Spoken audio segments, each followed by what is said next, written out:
Começou, hein, turma? O negócio tá começando a esquentar. E eu vou falar uma coisa pra vocês. Eu quero muito me mudar pra Santana de Parnaíba. Gostei bastante. É a Suíça brasileira. De todas essas questões que foram colocadas. E eu acho que ali o negócio funciona efetivamente. Ué, mas você morou ali em Santana de Parnaíba? Sim, mas não vi isso. Quero morar um pouco mais. Entendi.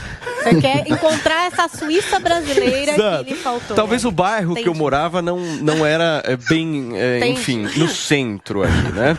Mas escuta, eu quero saber de vocês. Vamos começar um pinga-pinga aqui. Quem que foi melhor na avaliação de vocês? O Poit. O Poit, você acha? A oratória dele é Eu achei que ele foi bem também. Agora, uma coisa é o discurso e outra coisa é a prática, né? Na prática, eu acho que as coisas que ele fala e como ele se posiciona é bem difícil de conseguir colocar em prática. E a gente viu isso na Câmara Federal. O Novo está sempre isolado. Eles votam entre eles, eles não querem conversar, dialogar com os outros políticos e acabam sendo excluídos da Câmara Federal. Então, eu acho muito complicado, apesar de o Poit ser muito inteligente, ele não ter esse jogo de cintura. A gente viu isso no final do debate, quando ele questionou o Tarcísio sobre a aliança aí do governo Bolsonaro com o Cunha, com o Valdemar da Costa Neto.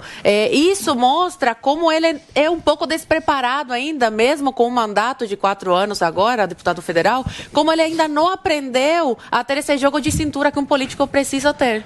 Ô Guguinha, olhando para você hoje, segunda-feira você naturalmente fica um pouquinho mais cansado, né? Mas eu não tô sentindo animado com o desempenho do Haddad. Eu acho que, olha, eu vou te falar, a minha leitura ali das redes, eu vi muita gente batendo no Haddad, né? É óbvio que ele está em primeiro nas pesquisas, então sempre acaba que todo mundo mais bate quem está na frente, mas eu vi muitas críticas ali a diversos pontos do Haddad. Não, ele foi bem fraco. É robô, Paulinho? É tudo robô. Segundo a grande mídia, é tudo robô, pô. Todo mundo que tá na internet é robô. Não tem gente de verdade na internet, segundo a grande mídia. Não, mas vou falar uma coisa pra vocês. O Haddad, ele se enfiou numa, Paulinha Carvalho, na minha avaliação pelo menos, porque é o seguinte, qualquer coisa que ele tentasse criticar do governo de São Paulo, como é que ele vai fazer isso com o Alckmin ali? O Alckmin tem 14 anos. Ele fica governador. Lula, o PSDB tem 28, ou seja, 50% de tudo que o PSDB fez foi o Alckmin.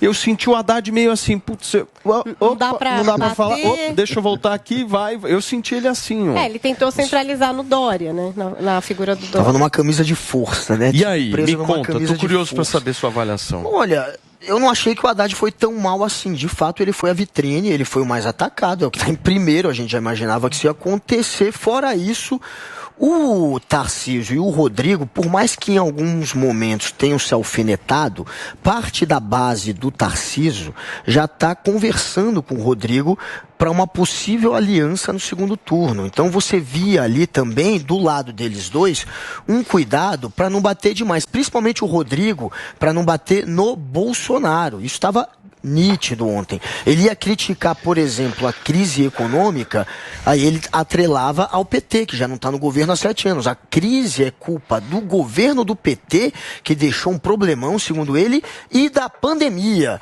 Ele sempre se esquivava, ficou muito claro ontem, de tentar culpar o Bolsonaro. Então você vê que já está tendo uma ponte que está sendo construída para num segundo turno, quem sabe até o Tarcísio de fato se unir ao Rodrigo, ou pelo menos a base do Tarcísio, até porque o PL, que é o partido do Bolsonaro, já tem uma parte que está apoiando o Rodrigo Garcia. O problema do Bolsonaro com o PSDB de São Paulo era quando tinha o João Dória. Agora que não tem mais o Dória e que o Rodrigo Garcia, inclusive, não quer nem mostrá-lo como um antigo padrinho, isso facilita um diálogo com o bolsonarismo que já está acontecendo. Isso foi uma das coisas que, para mim, ficou nítido ontem. E debate. Você acha que os dois estão amenizando o discurso pensando num segundo turno para ver quem que vai? O Rodrigo amenizou em cima do Bolsonaro claramente, até bateu um pouquinho no Tarcísio, mas amenizou. O Tarcísio tentou ligar o Rodrigo, claro, ao padrinho dele que tem muita rejeição aqui, que é o Dória, mas o Bolsonaro também tem muita rejeição aqui. Mas, ô Guguinha, vou te falar uma coisa. Eu antes estava descartando a possibilidade de ter um segundo turno Rodrigo e Tarcísio. Hoje eu já tenho um pé atrás em relação a isso, visto o desempenho do Haddad. O Haddad está sem discurso, cara. Um detalhe. O Haddad está sem discurso. Qual foi o debate que de fato alterou um resultado eleitoral? Vão ter casos, a gente pode pensar. sei lá, John Kennedy contra Nixon, naquele que a pessoa que ouviu no rádio, aquele primeiro debate famoso, achou que o Nixon tinha vencido, e quem viu na TV achou que o John Kennedy tinha vencido. O que a gente está vendo agora é mais ou menos isso também. A gente sempre vê o lado que é do Haddad torcendo e falando que ele foi bem, o lado que é contrário atacando. Os militantes, eles funcionam muito como torcedores na internet, eles não fazem uma análise tão independente, e dificilmente isso vai de fato tirar muitos votos do Haddad. Eu não creio que isso vá mudar a perspectiva do Haddad estar no segundo turno, que é muito, mas muito provável. Ô Paulinho, você vê que as realidades políticas que a gente tem hoje, a gente tem duas eleições, uma eleição nacional e uma eleição estadual. A eleição nacional ultra polarizada. Os dois lá, em cima, um contra o outro, é guerra e tal. Eu não vejo isso em São Paulo. Eu não vi isso acontecer no debate ontem. Eu vi uma eleição que não está polarizada da mesma forma que está polarizada nacionalmente. Como é que você viu isso, Paulo? Paulo, a primeira coisa sobre o debate especificamente, eu chamo a atenção como esse modelo é chato. Como esse debate foi chato, esse negócio foi insuportável de assistir.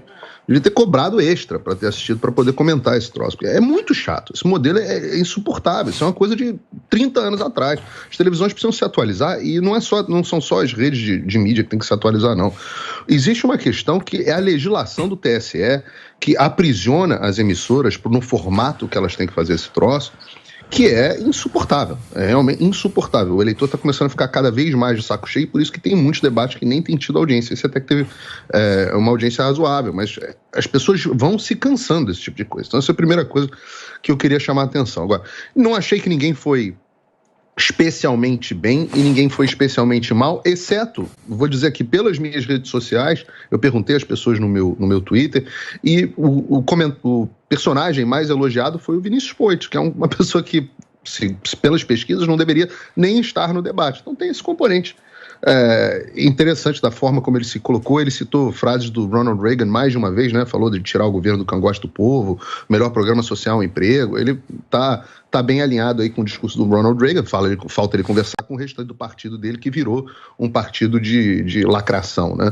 Agora, sobre o que você me perguntou especificamente, Paulo, eu já vejo um pouco diferente. Eu penso o seguinte: a eleição está tão polarizada em São Paulo que o candidato, o incumbent, né, o candidato que tem o cargo hoje em dia, o atual governador, hoje, segundo as pesquisas, está fora do segundo turno. E você tem um candidato do PT, que tradicionalmente o PT reina em São Paulo, e você tem um candidato que é um candidato do governo federal, um candidato de fora, um candidato que nunca ocupou nenhum cargo público e já está à frente, mais desconhecido pelo público de São Paulo, portanto, já está à frente do candidato que é o atual governador, né? Já está à frente há bastante tempo. Então, essa polarização ela é tão grande que o normal seria você ter a polarização que sempre teve em São Paulo, PT e PSDB, né? E você ter o governador atual contra alguém da oposição, o governador atual contra alguém da oposição. Se o governador for de direita, alguém de esquerda; se o governador for mais de esquerda, alguém de direita. E, no entanto, não é isso que você está vendo. Você está vendo que o Tarcísio chegou de fora, um candidato desconhecido, e conseguiu quebrar essa dicotomia tradicional em São Paulo. E, claro, é normal que vocês em São Paulo, eu já falei sobre isso aqui outras vezes, o perfil do eleitor seja diferente do perfil do eleitor do restante do Brasil. O Rodrigo Garcia jamais teria chance nenhuma fora de São Paulo, é o único cara, até o perfil dele só tem chance em São Paulo, mas ainda assim ele não está conseguindo neste momento pontuar nessas pesquisas aí que gostam tanto, vocês gostam tanto, está conseguindo pontuar para ir para o segundo turno. Ô Paulinho, nesse ponto... Não, mas nesse ponto eu discordo da análise do Paulo pelo seguinte sentido. Ele disse que a polarização aqui em São Paulo, ela existe. Se a gente pegar números, vamos de matemática aqui. Tô chutando aqui mais ou menos os números das pesquisas nacionais, tá? Aí depende, varia de pesquisa a pesquisa. Mas vamos pegar um cenário mais ou menos, o cenário nacional 45, 44, Lula, 34, 35, Bolsonaro. O terceiro colocado nacionalmente cai para 7, que é o Ciro Gomes. Ou seja, eleição ultra polarizada entre os dois. Aí vamos ver aqui para São Paulo. Você tem o Haddad com uns 30, Tarcísio 20, Rodrigo Garcia 19. Tipo ou isso, seja, é outra eleição aqui. Não aqui tem polarização aqui em São Paulo. Mas é natural que aqui tem 3. O que eu estou dizendo é que se você para pensar, tá? Você está tendo um candidato, o candidato que está quebrando, digamos assim, essa polarização em São Paulo, que a polarização esperada seria o candidato atual do governo ou um candidato de oposição. Não, era Tarcísio e Haddad. PSDB antigamente. Essa seria. Ele estava esperando, mas que o Paulo estava esperando. Sempre foi isso, PT. Ah, você está dizendo PSDB com o PT, não o Lula com o Bolsonaro. Ah, sim. Não, essa seria a polarização natural. Não, sim, a história é PSDB, sempre foi essa polarização. E você, ou se você parar para pensar, um candidato de governo versus um candidato da oposição. O candidato que está defendendo o governo no qual ele está versus um candidato de oposição. Ô, Paulinho. Na verdade, a polarização é tão grande nacionalmente que um candidato terceiro entra de fora em São Paulo e ainda consegue entrar à frente do candidato do governo. Me permita discordar de você, porque 2018 também foi a mesma realidade. 2018 você tinha Dória, você tinha Márcio França, Paulo Scaff. Paulo Scaff pegou muito esse voto anti-PSDB aqui em São Paulo, inclusive quase foi para o segundo turno, né? E você aí não acabou teve polarização entre esquerda e direita? Entre esquerda e Dória, digamos assim? Não, mas era... O eleitor percebe como direita? Não, mas na realidade o Paulo Scaff, ele tinha um eleitorado muito mais à direita na época, né? Aqui em São Paulo, com certeza, 2018. Sim. Mas é uma eleição diferente, que o Bolsonaro não estava no poder, isso é um fato. Esse é um...